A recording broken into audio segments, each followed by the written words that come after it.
are turning 15, so they're getting to be fairly big, strong young lads. And they're going to have 2 heats here, and I would imagine that this will sort itself out pretty quickly. I think so. What do we have? I mean, as far as the first grouping, we've got 5. Andrew Stallis, Connor Kennedy, Kyle Ronchak, Andrew Turner, and Nathan Miller. So we'll see. We've got a little vested interest in this one with our 2 guys. They've had a decent day today so far. I mean, it's kind of interesting. Kind of depends on whose kid you're talking about, I think. Well, that's a very good point. I'm sorry. This way, they've both found the ice beyond the sharp end of the blades this weekend. They have. And I have to say, my son Kyle had some issues with... and there they go. I missed it. That's all right. No one's too worried about this. Looks like Kyle's decided to take off, and Andrew and Andrew are in hot pursuit, so hopefully they'll get back in there, and there we go.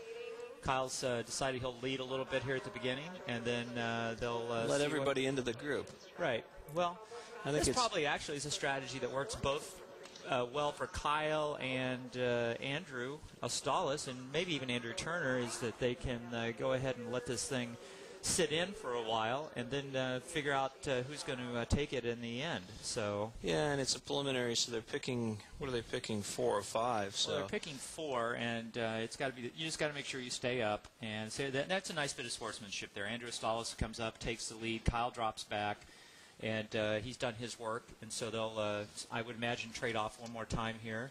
And I think that's kind of the general gist of, especially these preliminary races, as far as taking your turn in the lead.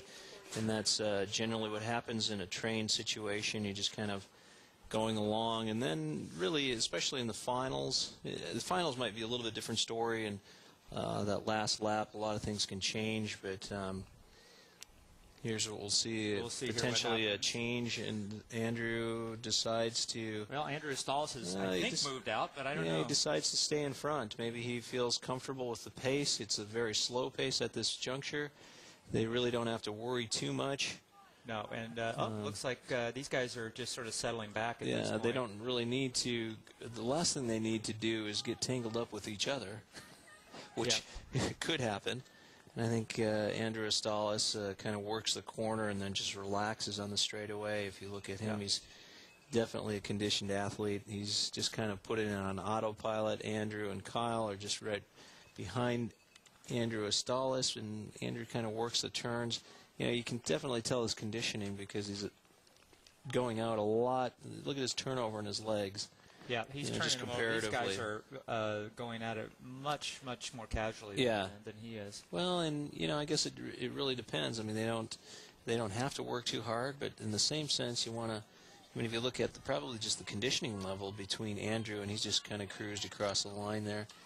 He's I think he's coming up. He might even be turning 16 coming up this summer, and there's Andrew and Kyle coming across the line. And they're going to be followed here shortly by... It's a battle. Battle race here, and that is Connor Kennedy. Oh, Connor Kennedy. Nice finish, Connor Kennedy, edging out number 168, and that would be Nathan Miller. So Connor Kennedy edges him out for that 4th position and a chance to skate in the final. Absolutely, which is kind of a nice accomplishment. You want to make that